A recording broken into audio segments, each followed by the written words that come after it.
Welcome back to our next tutorial video on Expand eziSALES application part 3. Get ready to discover the exciting features that our app has to offer. You can follow our previous video Expand eziSALES application part 1 and part 2. Link is given below in the description box. Let's see how to create a follower. Go to the Open Lead section in the Lead dashboard.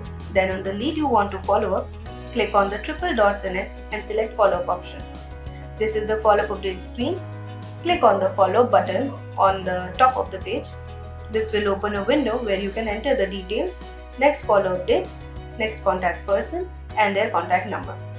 And then click on add. You can see the follow-up on the screen and it is also updated in the cloud system. Let's see how to create a call log. First, enter into the contact you want to make a call of.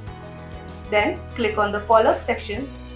Click on the call outward option in the follow-up. This will directly open your call directory. You can call your lead.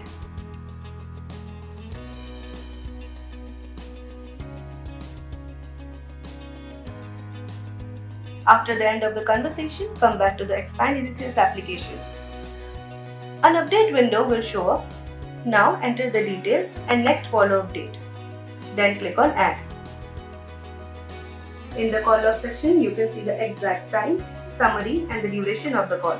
This is how you will be able to track your calls made to the leads. How to maintain visit log. Click on the visit log section.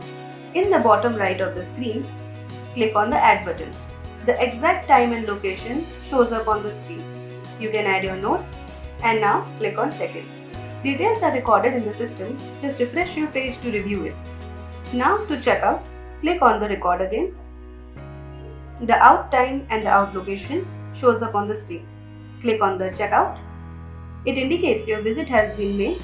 Refresh your screen to view the details.